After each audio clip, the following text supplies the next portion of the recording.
So, welcome to Satsang. As you are familiar, if you have any questions, you're welcome to post them or write them in the chat box. If you are watching on YouTube, I cannot see your question. If you write them in the chat box, Tara will bring them to my attention, and I will be able to address them this way.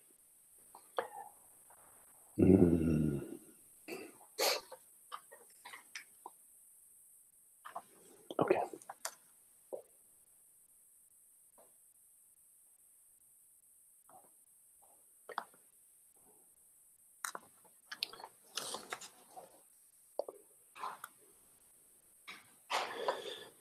I have a couple of questions that were sent to me, and I will address them at some point during this meeting.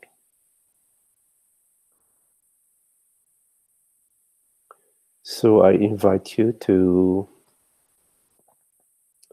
recognize and welcome the stillness, the inner silence, the peace of being, the reality of consciousness,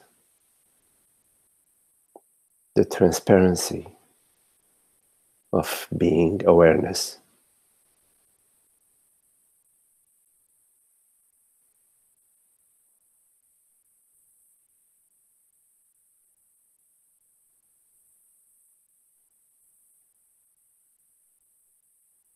To pause, to rest in and as this recognition.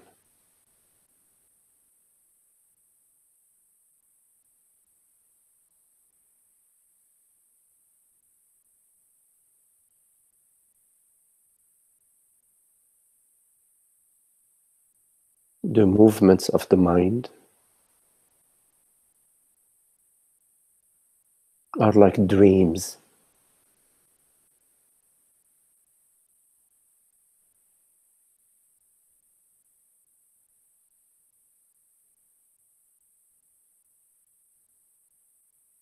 They arise in the stillness, in the spaciousness of being.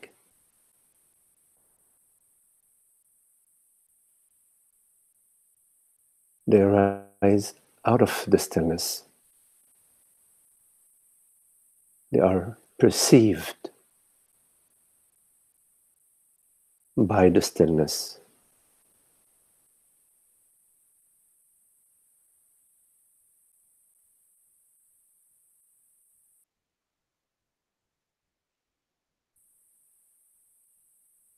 And they do not disturb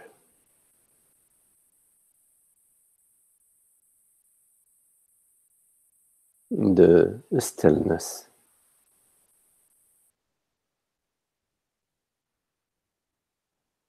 So we welcome this recognition.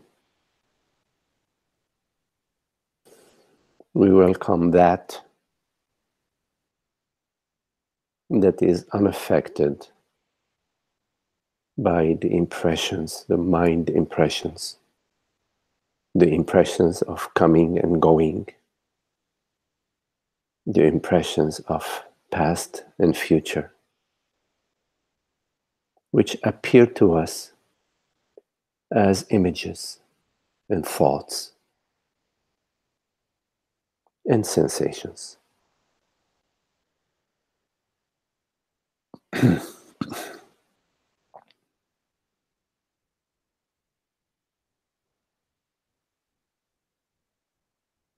In this recognition, which is the recognition of being, of awareness, of consciousness,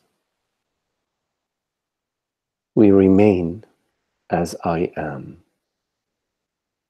It's a recognition of the I am, of beingness, that does not waver,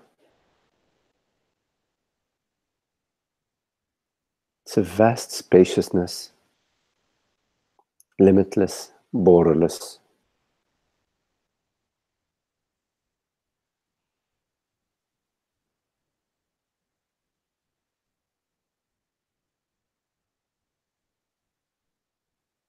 The journey is a journey from movement, pursuit and resistance, seeking, avoiding. All this as a result of the impression that consciousness is limited and personal. That I, which is awareness, consciousness, depends on the body-mind. That I is some character, some event with a beginning and an end. Meaning, the belief and the feeling that I am an event in time and space, that I am the body that is born. And within this belief, I have become matter. I have become an object.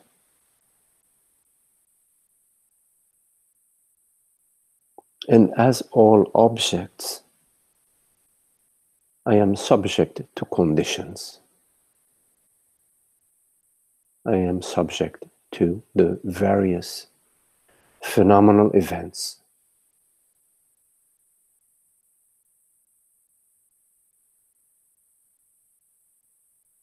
So what comes hand in hand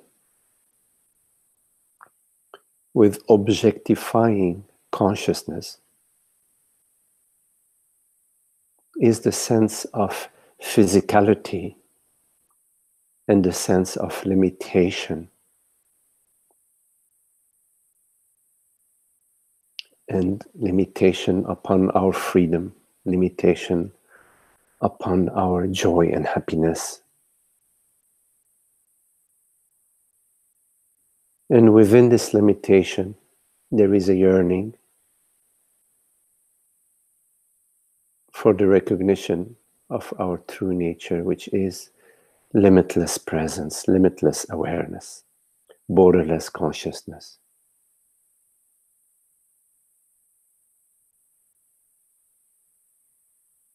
The entire play is a dream play. And as long as we are an identity within the dream, as long as we are a body-mind consciousness, we suffer the consequences of this belief.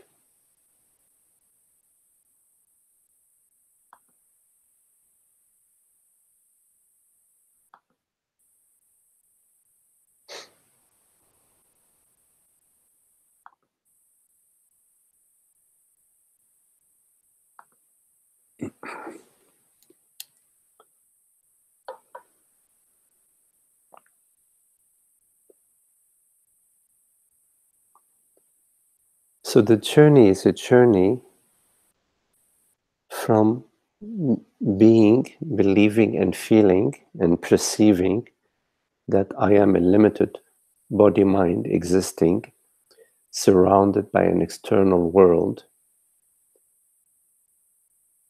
to the recognition of the seamless quality, the seamlessness of consciousness, and therefore its borderlessness and meaning its universality.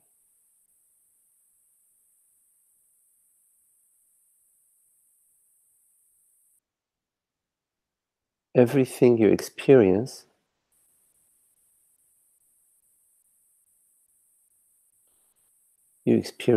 within yourself.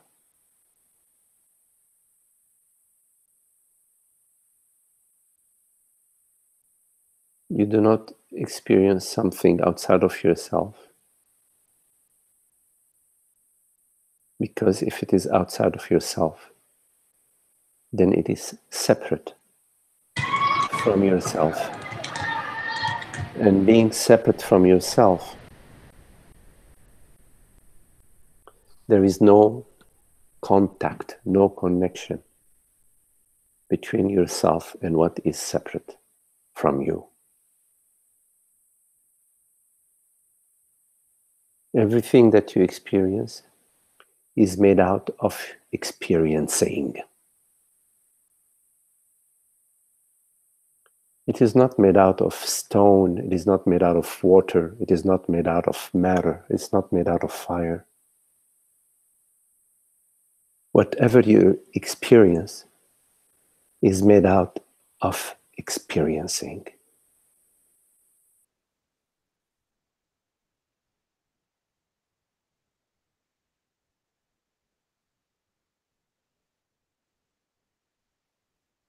And then the mind labels experiencing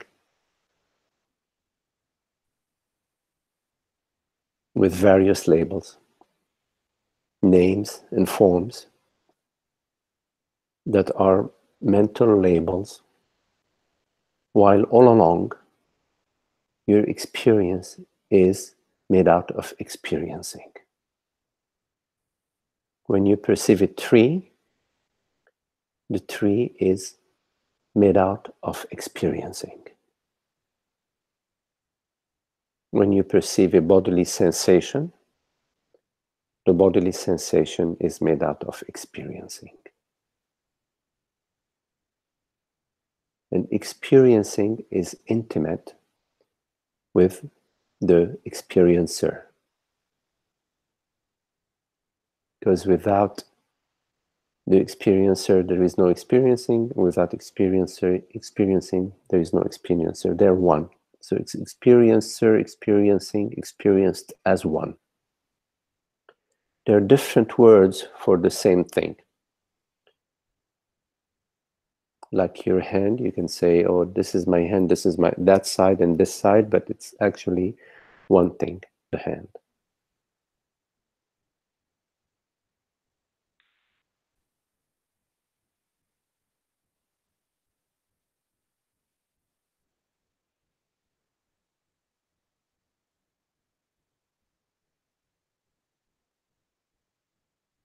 The more you look at this and the deeper you look at this, what becomes more and more clear to you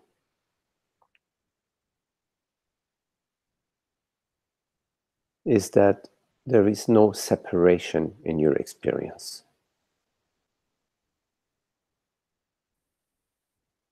That your experience is complete intimacy. It is made out of experiencing.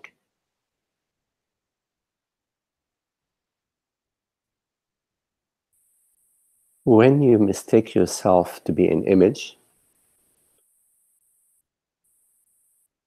and that you believe that you are this image, this body-mind, you are dreaming this image. You are imagining this image. You are perceiving an image. You're witnessing an image that you are creating, that is coming out from within you. It does not come with a pigeon. It comes from within you.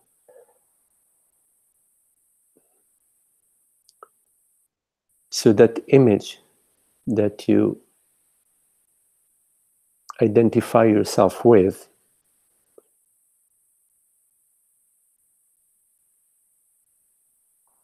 is similar to the wide open sky identifying itself with a cloud. Imagine the wide open sky saying, oh, I am a cloud.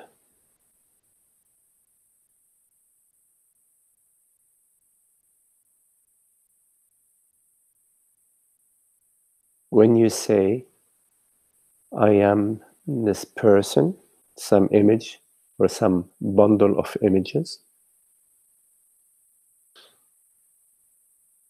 It is similar to the wide open sky saying, I am a cloud, or I am a bundle of clouds.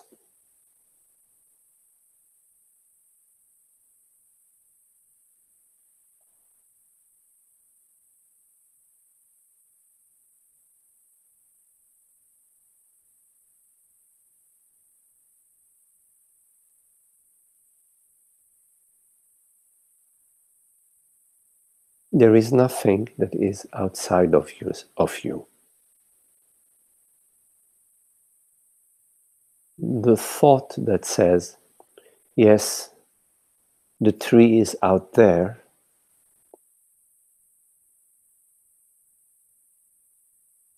I am here, I am this limited person, I am this limited consciousness, and the world is out there. That very thought is made out, its substance is your very self. The substance of such a thought is made out of yourself. That thought is not outside of you. It is your own conception.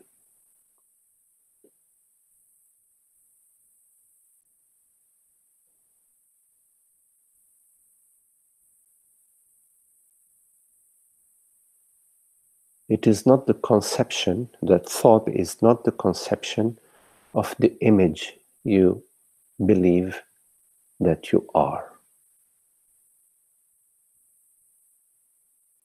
An image does not conceive anything.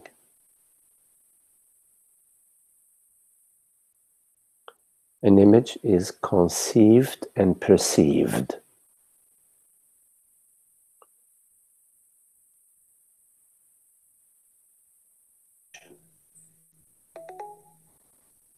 You are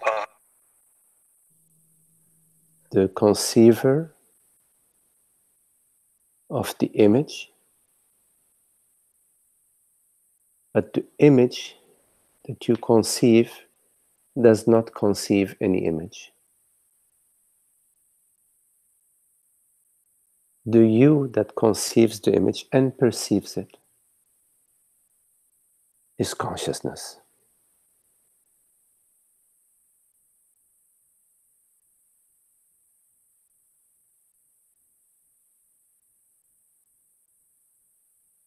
When you imagine yourself to be a bundle of images, female, male, strong, weak, big, small,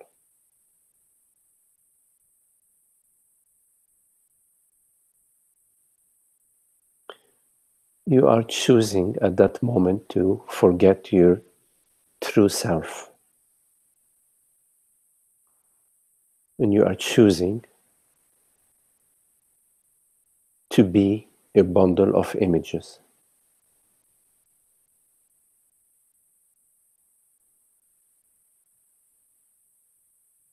And as a result of this choice,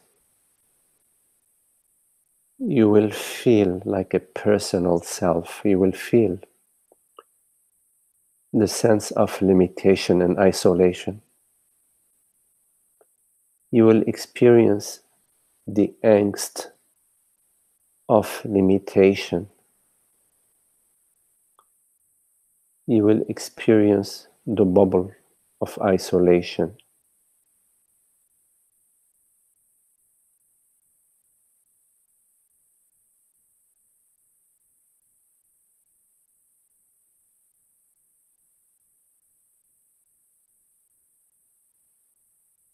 And you will perceive an external world, while in reality there is no internal or external.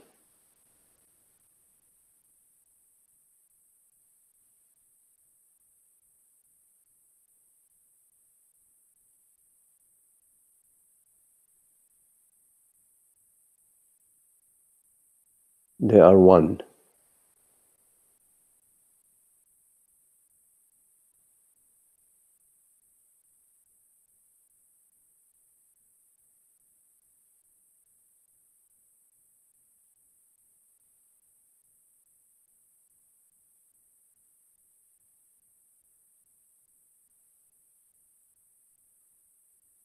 it is not possible for you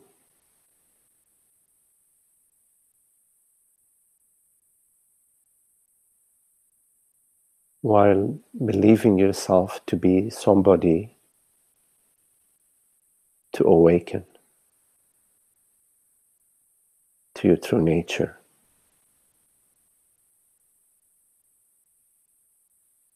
But when you investigate this being somebody, when you start to peel the onion of this belief and feeling of being somebody, male, female, body, mind, when you start to investigate that,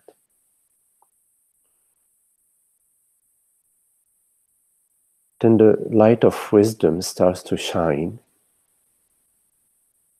because in this inquiry there is the high reasoning,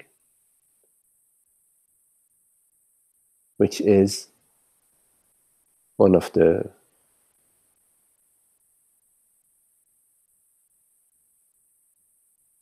enlightening qualities of consciousness.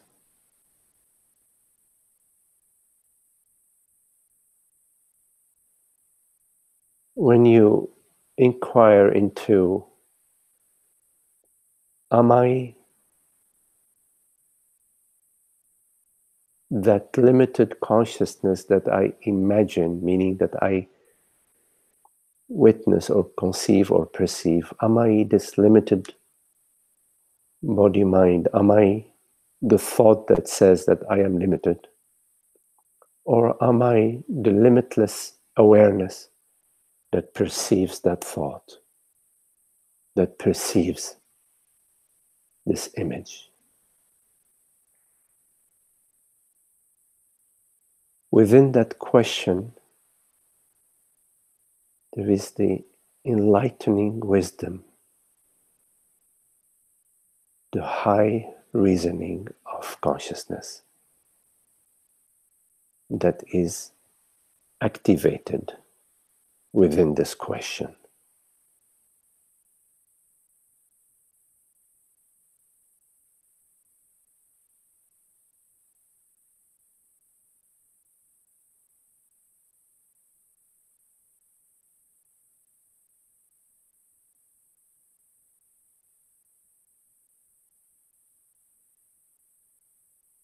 Separation is imagination. There is no such thing.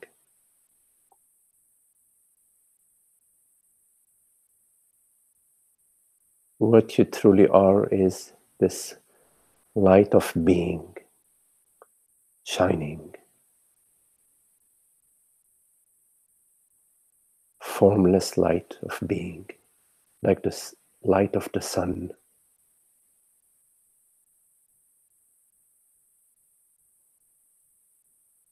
And the contemplation of this universal light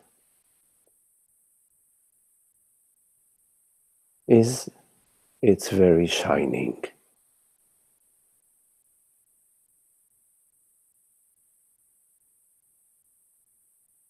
There is no destiny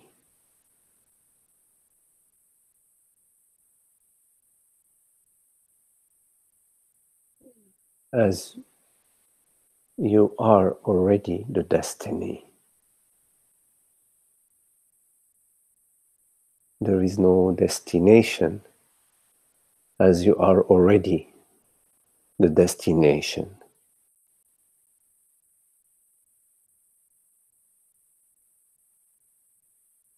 You are this infinite presence, shining effortlessly.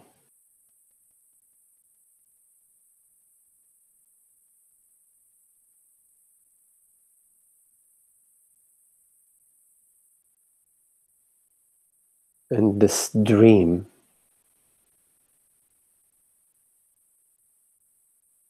gets fulfilled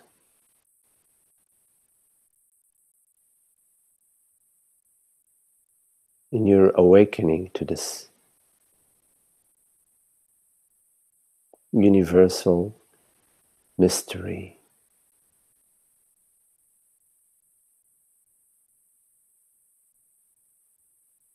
where the mind dissolves in the heart, the mind dissolves in presence.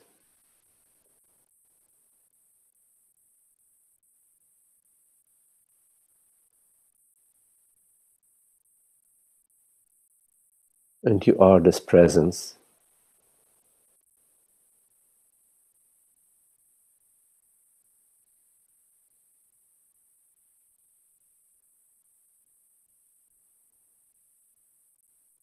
The mind having dissolved in it.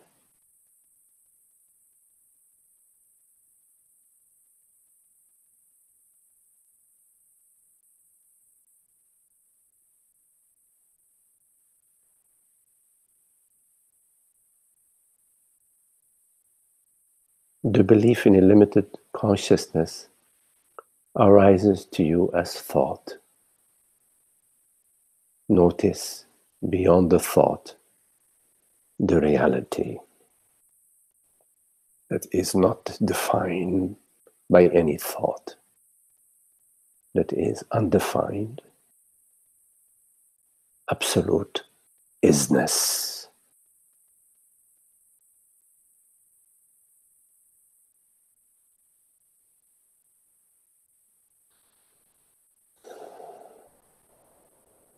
Borderless isness, borderless beingness.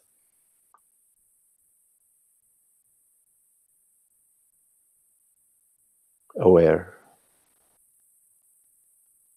borderless awareness.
Hello, Isaac.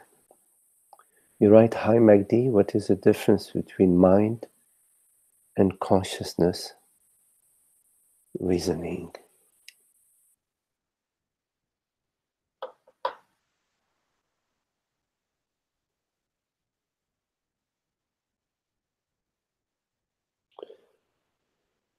Mind is known. Mind is perceived, experienced. Consciousness is the knowingness. Mind is an object, a form that arises like the wind, like the oak tree, like the sound of a stream. Mind is appearance. Consciousness is knowingness. Appearance has certain limit to it, certain form to it, certain aspect to it, a phenomenal aspect to it. Like in your night dreams, you dream of many different forms, different images, different scenes, different feelings. All that is mind. What perceives it, the knowingness of it, the reality of those forms is not a form.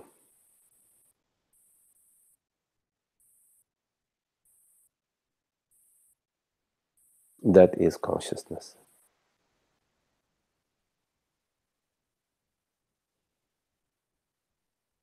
In terms of reasoning,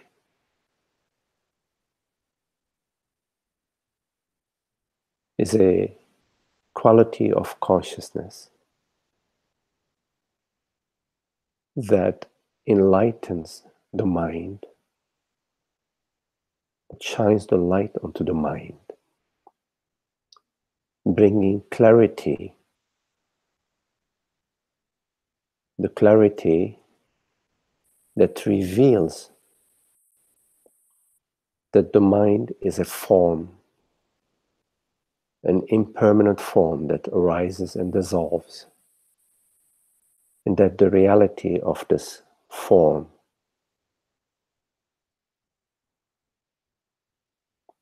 lies beyond the form, is not the form itself, but is the formless knowingness of the form. The formless knowingness that is knowing of the form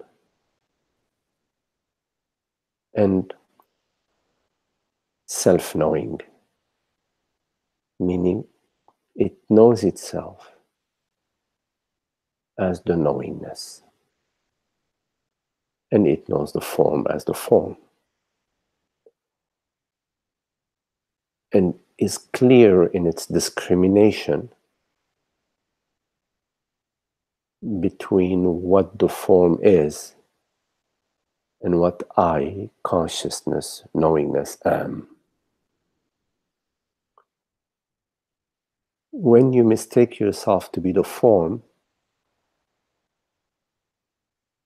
your discrimination is lacking.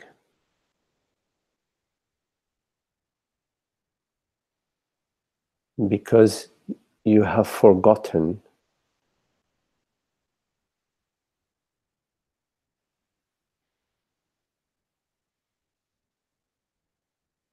your true self.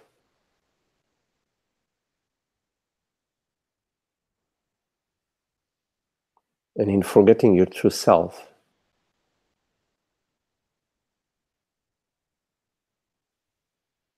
you experience the body-mind as your true self. And you suffer the consequences and the conditions of the body-mind. Because the body-mind is subject to conditions. But once you recollect yourself and you know yourself as the knowingness that is beyond the body-mind, you do not suffer the consequences of the body-mind. You do not suffer the conditions of the body-mind. You remain as you are, undisturbed and unaffected by the infinite dreams that arise to you as you recognize them for what they are, because you have recollected yourself. So when you forget yourself and you believe you are a character in the dream, you are subject to the identity that you have identified yourself with. And that identity will haunt you throughout your life. You continue to believe yourself to be this body-mind, this person. with the history of your past and your parents and your friends, and it is a sort of hypnotic spell, an unhappy hypnotic spell, because within that hypnotic spell you are experiencing everything that is occurring personally. It has a personal aspect to it. While from the point of view of consciousness, which is all knowing, there is no division, and so there is nothing that is personal. In fact, what makes certain events seem personal to you is because of your desires, and your desires are connected to your resistances, to your what you despise. So there is the desire and then what you despise, your resistance. They are both aspects, inevitable aspects of you believing yourself to be a certain body-mind character. The body-mind character is nothing else but a conglomeration of desire and avoidances. While consciousness knows nothing of desiring or avoiding.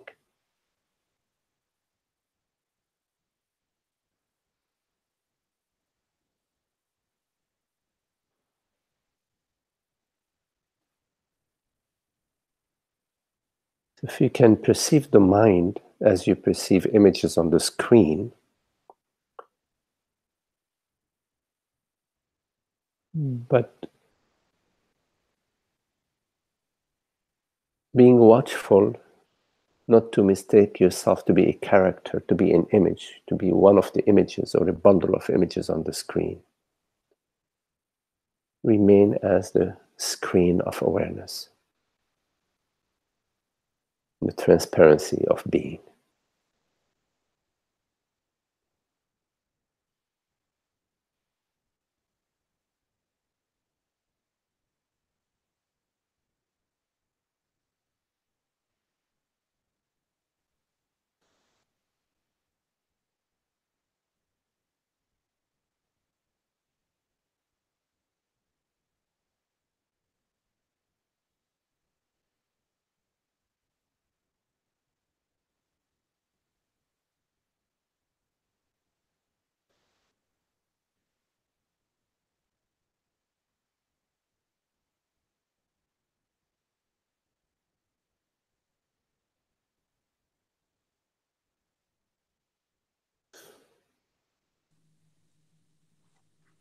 Magdi?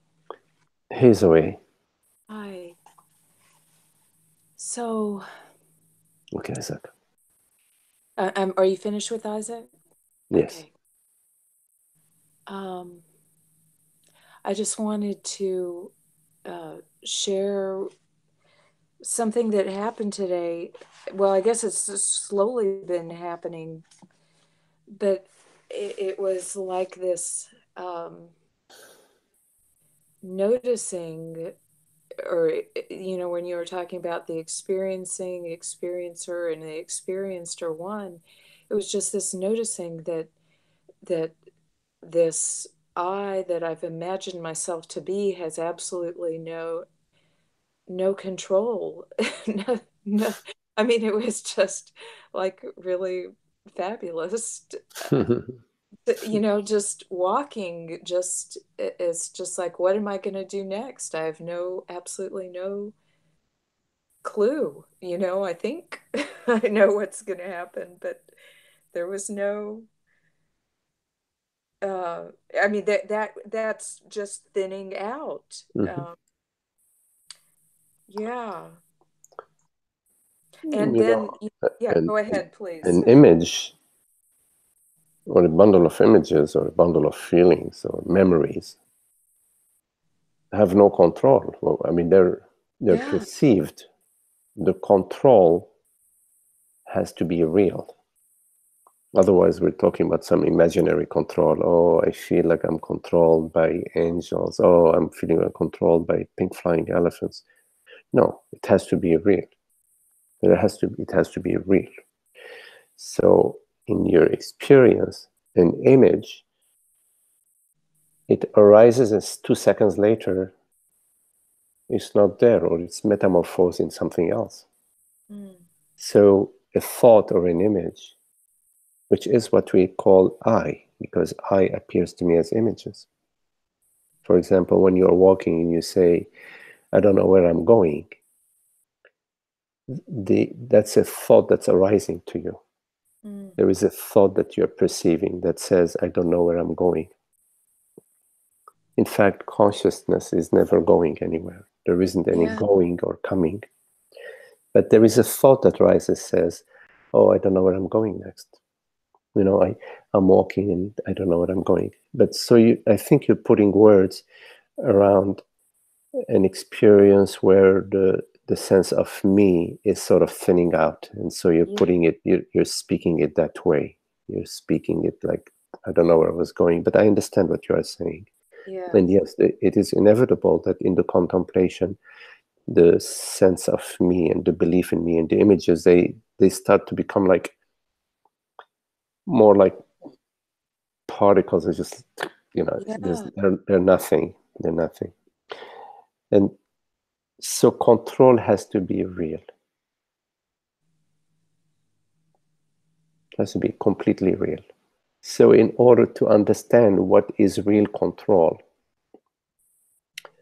we have to look in this moment, because we're only here now talking. We can't have a conversation yesterday or have a conversation tomorrow. We cannot look yesterday or look tomorrow. We're always looking now. So we look now at what is the real controller. So we have to ask ourselves, what is it that is real? Because when we find what is real, we're coming a step closer to answering the question, what is the real controller? And when we ask ourselves, what is it that is real? The mind comes to silence and stillness. And awareness comes to the forefront, foreground, as the answer. The stillness of being, the vastness of being, awareness, presence, comes to the forefront. It doesn't speak, but it reveals itself. And now we are speaking, so we put words around it. We say, okay, it is awareness, presence that is real. Because at any moment in your life, everything that you experience via awareness. The awareness does not change, but what you experience, the image, the sensation, the thought may change. And what you will find in your contemplation, that the images and the thoughts that were constantly moving and moving and moving and moving, they start to sort of move less and less as the awareness is sort of revealing itself more and more. And you will find at some point that there's like more and more peace and more sort of being, the vastness being the presence, being the peace.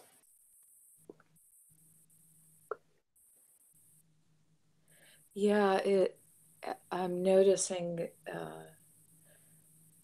just things dropping away, more acceptance, and then also like I don't know, just weird storms arising.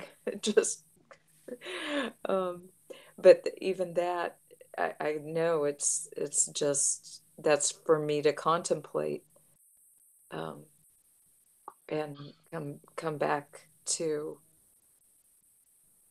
the awareness. Yeah. In your contemplation, the storms that arise, at some point you start to realize that they are about some resistances or some Yeah. remaining vasanas within you.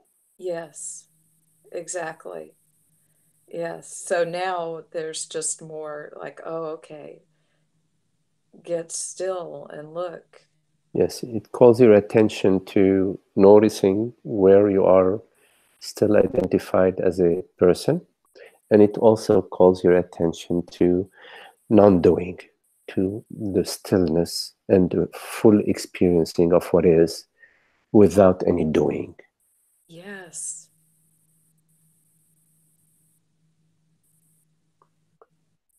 Yeah.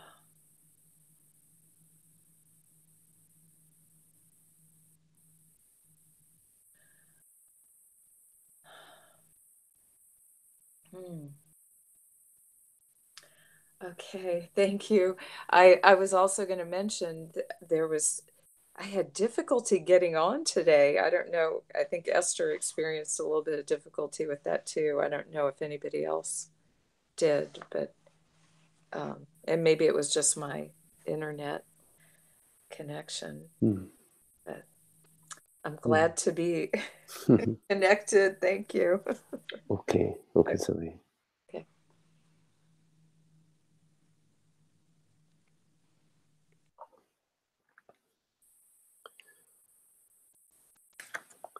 I would like to address the question that you sent, Anne. Hello, Anne.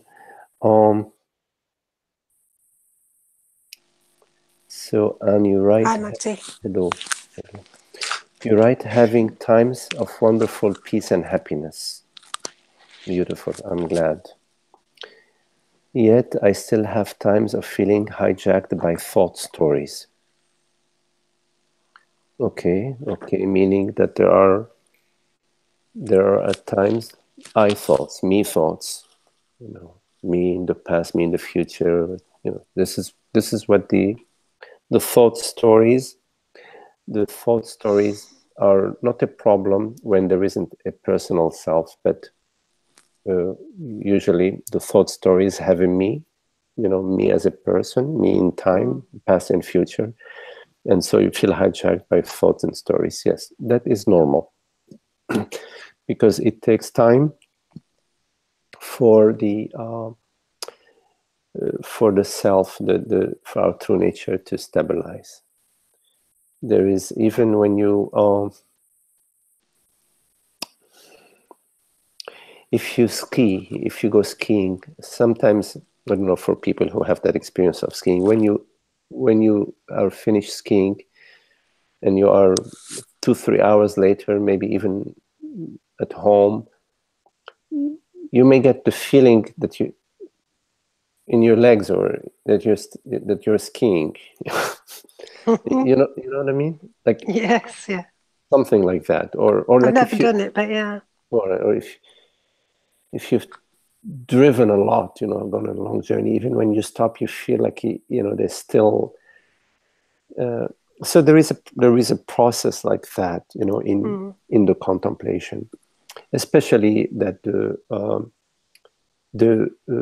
me, the separate self impression, although that we realize that we are consciousness, is still at the body mind, at the body level, at the feeling level. The separate me is needs quite a bit of time and certain practices to free itself from the body. So it's not enough to recognize yourself as consciousness. There is quite a journey after the recognizing yourself as consciousness, which is an ongoing recognition, a deepening recognition of also the relaxation of the various nodes and knots within the body. And so you will find that your journey at some point in your contemplation will become less and less a contemplation of the Dharma or an understanding of the Dharma. It will become more and more a relaxing and resting at the cellular level, at the feeling level, into the vastness of being.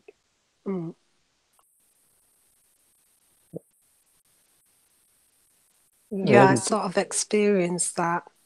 Yes, and whenever there are some challenges, and there's always challenges in our life about things that we don't like and things that bother us. So there is something that occurs at the feeling level, a certain contraction or a certain stirring that occurs at the feeling level, and then it's important to go to that feeling, not to try to fix it, not to try to think about it or improve it, but just to go to it with our openness. So we go to it with our entire cellular and somatic being. We go to it with our virtual body, so that we invite the sensation without much thinking about it to our somatic and to our cosmic body, to our virtual body. And it's a sort of yoga. That's the heart of yoga. That is the core of yoga. Is this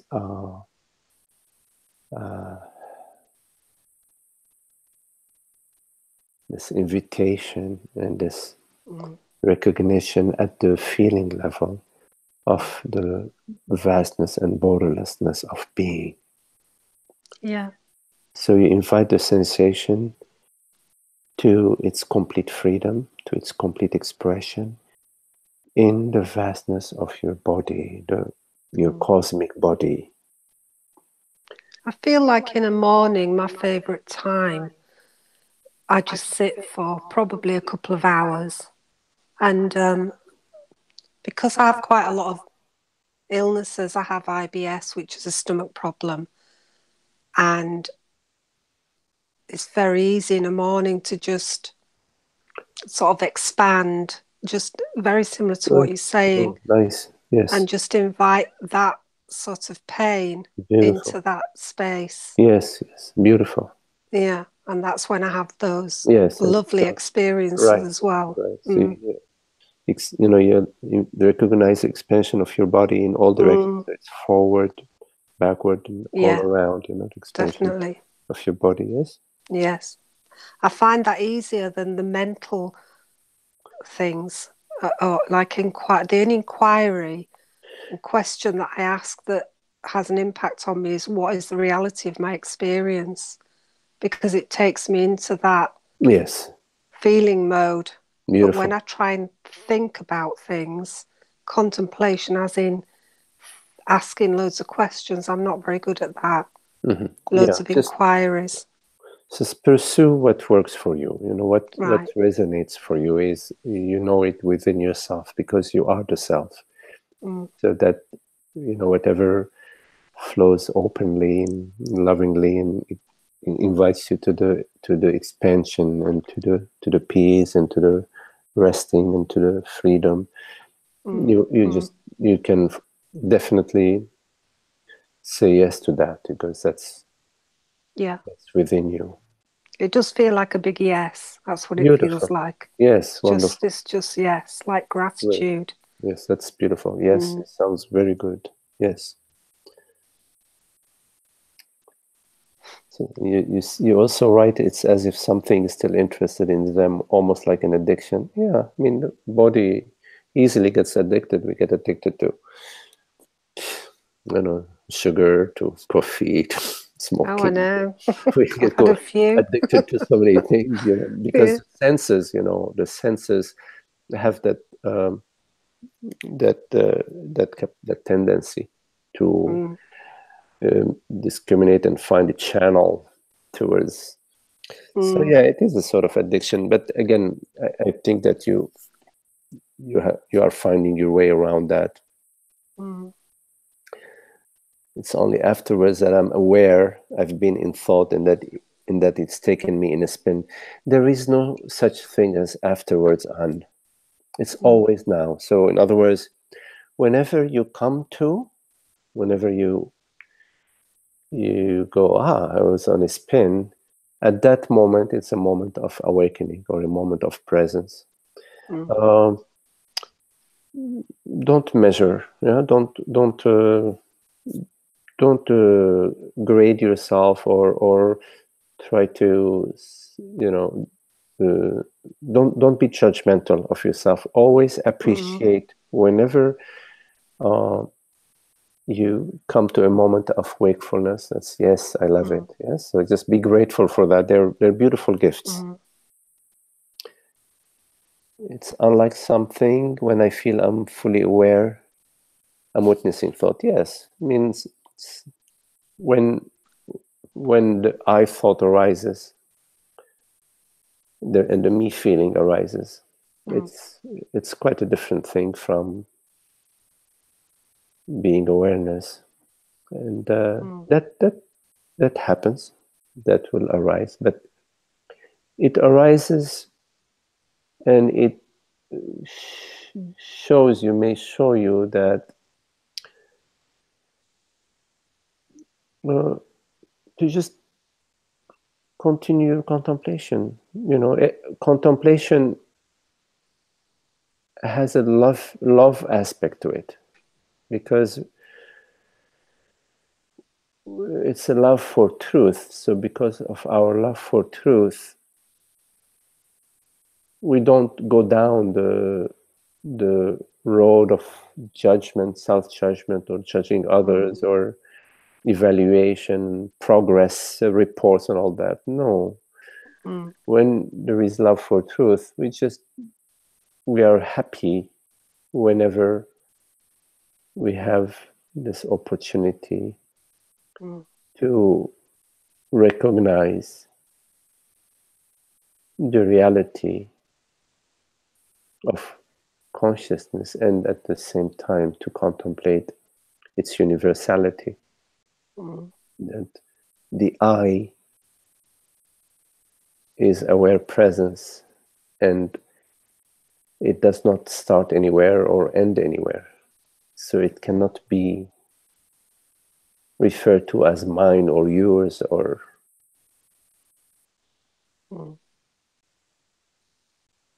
personal. We cannot refer to it as personal, because it has no owner and no form or shape that defines it as this belongs to A and that belongs to B.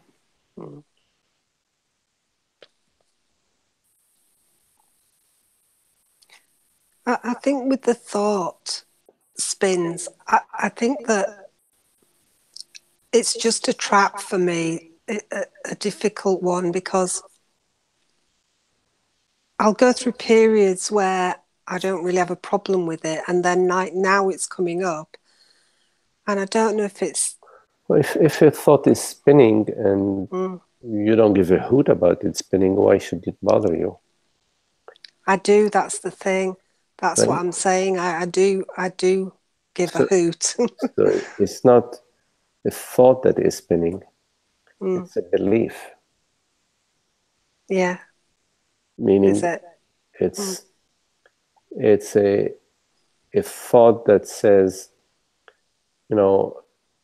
I am. It's a thought that within it there is the belief that I am a body mind, I am a person. So when that arises, it's not that we don't like it, when that arises, which is the I thought, not just a thought, when the I thought arises, then we are experiencing unhappiness. It's not that we don't like it, we are experiencing unhappiness. It goes even more that I don't like it. We are, when your hand is in the fire, you're not saying I don't like it. You're going, ouch. So when you're experiencing the I thought, you're going, ouch. And this ouch is calling your attention to noticing that at that moment, for whatever reason, who cares, you are believing that you are a female body mind or a personal body mind. And it is at that moment, within that ouch, there is the invitation, it's always there, to recognize that no, I am not that. I am not what is appearing. I am not the thought, the belief, the sensation. I am not the image or the bundle of images. I am the screen. I am not this wave or that wave or this bundle of waves. I am the ocean. I am water. So I think along the path, we should be grateful for these opportunities that arise for us in our life. And, you know, without them, the ignorance remains. So there are all sorts of situations where something pushes your button, some expectation you have doesn't realize itself or whatever. You know, there are various situations arise for us that trigger in us the I thought so that we can contemplate our true nature. I mean, to be honest, a lot of the time, other than when I'm in contemplation, which I am a lot, I don't know if everybody's got the same thing, but I just have this sort of mind that just, it doesn't have to be triggered. It's just commenting on things all the time. Oh, I'm going to do the washing up, or this, or that. And, you know, it's like talking all the time. So you said I'm going to do the washing? I didn't hear. You know, the mind's commenting, the thoughts are commenting on everything that happens. You know, oh, I'm going to do the washing up and I'm going to the fridge. Do you know what I mean? I don't know if everyone's got a mind that's very like that. And unless I'm in contemplation. Well, there are times where the mind is needed for doing the wash and cooking the meals and planning the shopping, whatever. Right. If it's not doing that, then the wash will not get done. Right, okay. I didn't think you needed that. Well, it's needed in a functional way. So the mind has a functional purpose. Right. And that's not the issue. Not wanting that, maybe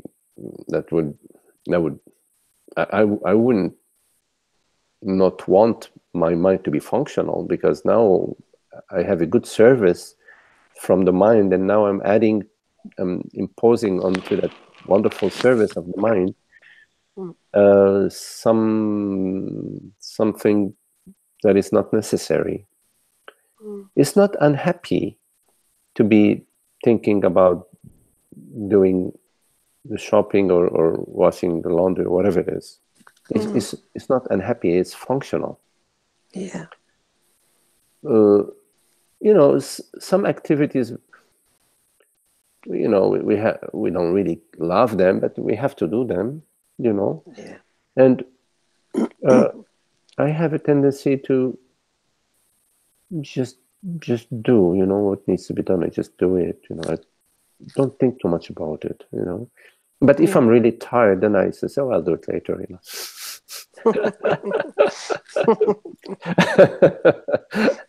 But often I'm not tired, and so then, oh, okay, so then I do it, right? And sometimes I'm tired, but some things I need to do, I must do, it's important. So I do them anyways. So, okay, I do them tired, and that's okay. Because I'm not expecting that I'm not going to be tired, because I know I'm tired. So, and I feel tired, and I'm still doing them. But then after a moment, I forget that I'm tired, Yes, yes. But, and when you're doing that, Magdi, then... Yes, I'm sorry? When you're doing... Can you hear me okay? Yes. Yeah. When you're doing those things, like you've just said then, but you still obviously don't feel like a person doing them. Well, I'm not a person. Who is a person? That's just a thought that at some point in time it becomes absent. Actually, most of the time it's absent. But there is even when the I am a person thought isn't there, at some point it disappears. But just want to take this opportunity to speak about, sometimes even when I'm not a person, the thought is not there. I am a person, thought is not there. There still is the sort of a sense of me, me feeling. Yeah, no, exactly. Yes. Feeling. Yeah. And that me feeling, at some point in our contemplation, as our contemplation deepens and deepens, that me feeling then starts to also thin out. Yeah. Well, that's what happens in my contemplation. I love that me feeling goes. So then when I'm back in ordinary life and the me feeling comes back, that's what's getting... Yes, well, I'm getting a bit... we need to be perseverant and patient in our contemplation, because there is the me feeling is at the body level, and it takes a while for the wisdom of the self to percolate into the entire body and clear it out. Okay. But it will.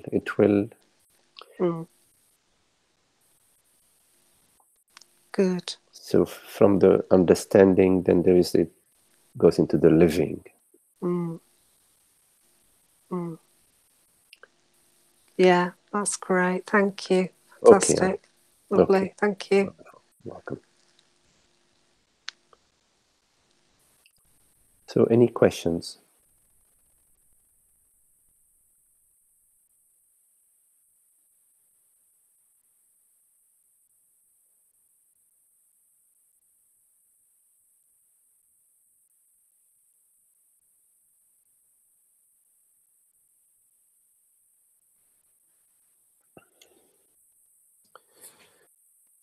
Okay, I will address another question that was sent to me from David.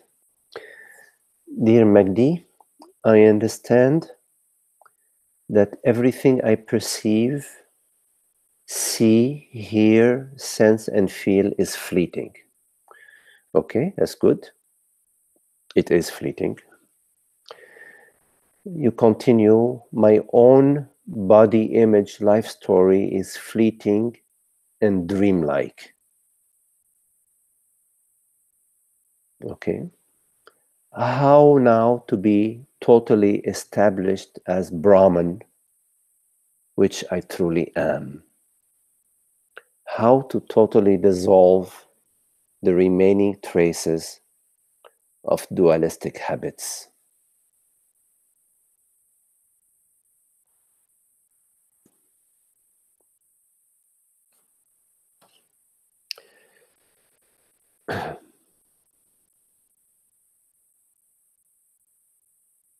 So you already have the understanding of the impermanence of the world, body, mind, because you say that you perceive the senses, what you feel, sense, and hear, meaning you're perceiving the world, body, mind as fleeting, and your own life story, you also see it as fleeting and dreamlike. Your own life story arises in the moment. There is no actual life story.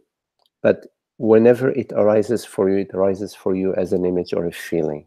So your life story is actually a fleeting image and feeling that arises and then dissolves. And that's what we call a life story. We sort of, this string, like stringing a pearl necklace.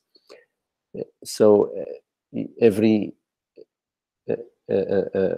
arising of memory, images, and feelings is a bead in the necklace. And then we say, well, that's my life story. In fact, there is no necklace. It's important to understand that besides being fleeting, it is empty. It is fleeting and it is empty, meaning there is no necklace. So that understanding is a very important understanding. You have a clear understanding that world, body, mind are impermanent and empty. Now, you also need to come to the understanding that you are consciousness, that there is the impermanent, but there is also the permanent. And the permanent is the reality of consciousness, the reality of you, what you truly are. Once you have understood that you are consciousness, then you need to also contemplate that the consciousness that I am is not personal, that there is no personal consciousness, that consciousness is universal, meaning the doer, the willer, the creator, the dreamer is universal consciousness. There isn't a personal self. It is, in religious term, God who is dreaming his dream, her dream, whichever way she wishes and feels like. So there isn't a personal doer, a personal responder, a personal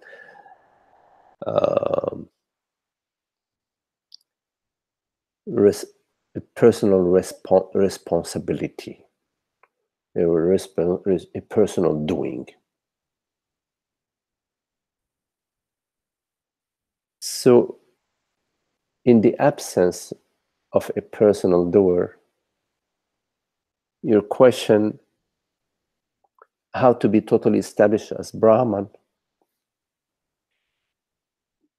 who is looking to be established as Brahman? Is it Brahman itself that is looking to be established as Brahman? Or is it you, a series of images, a character, what you imagine yourself to be, that is looking to be established as Brahman? Being established as Brahman is more of reaching the understanding that dissolves the veils, that dissolves the entire realm of personal doing. We need to keep returning to the reality of Brahman. Whenever thoughts arise about my personal life, my future, my past, it is important to over and over realize that that is not Brahman's dream. That is the mind, that is the identification, that is the me that is coming back onto the scene. Over and over you let go, you trust, not following that path, not feeding that beast, not entertaining these thoughts. Over and over you return to the reality of consciousness, to the reality of Brahman, that is completely free of time and space, that is completely free from the world, body, mind. Don't try to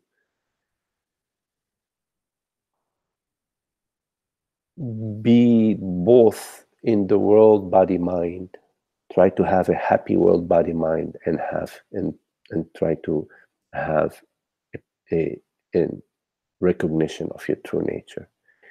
You have to be completely committed to the self, to awakening to the self.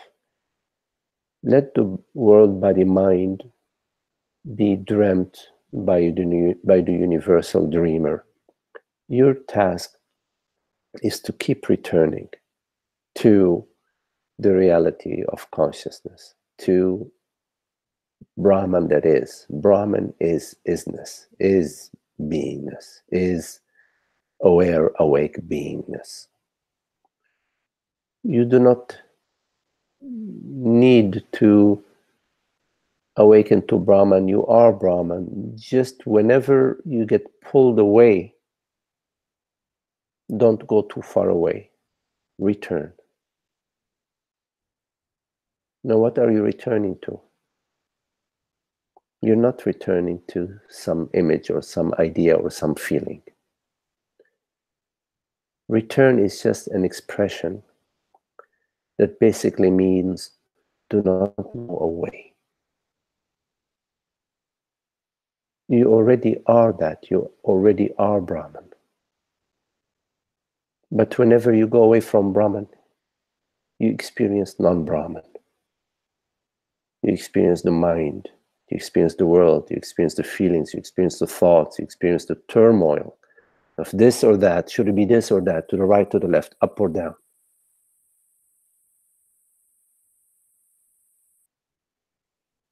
It is inevitable. You will see it over and over whenever you're moving away from Brahman, from beingness, from the peace of being. You will experience the turmoil of the body-mind.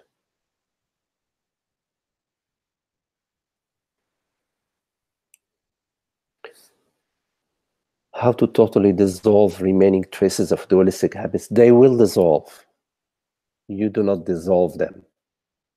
They are dissolving in your remaining as you are, meaning not as you are in the world, body, mind, not as you are a person, in remaining as Brahman, which you are, in remaining as that I am. In your continuing contemplation and living contemplation that I am the transparency of being. I am the invisible reality, the invisible knower, the invisible witness.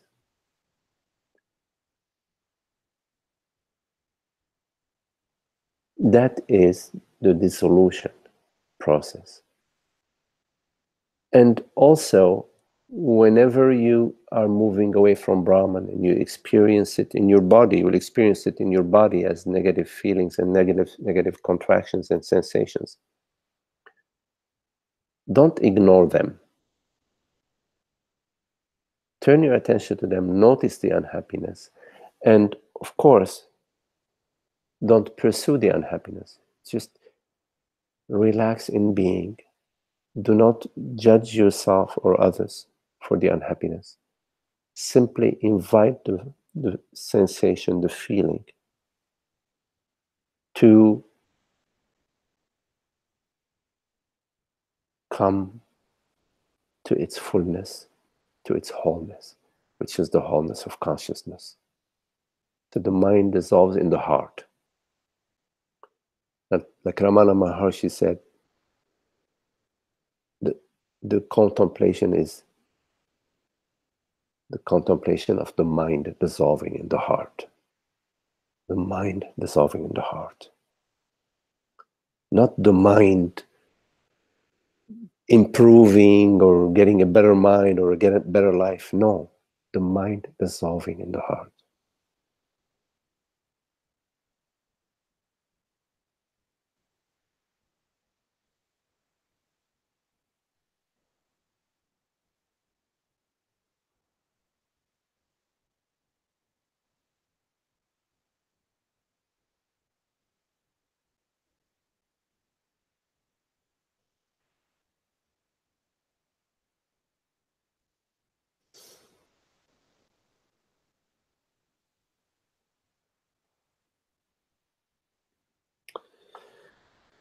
Thank you for your question.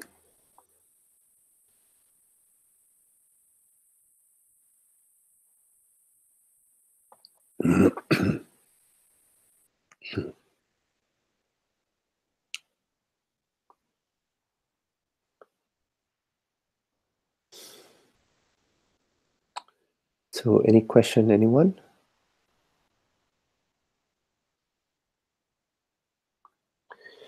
Okay, well, thank you all for your lovely company and friendship and your love for truth.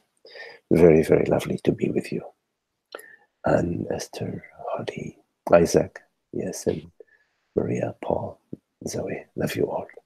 Oh, thank you, Maggie. Okay, Maggie. Okay. Thank you so much, Maggie. Okay, Thank very, you. very beautiful to be with you. Thank you.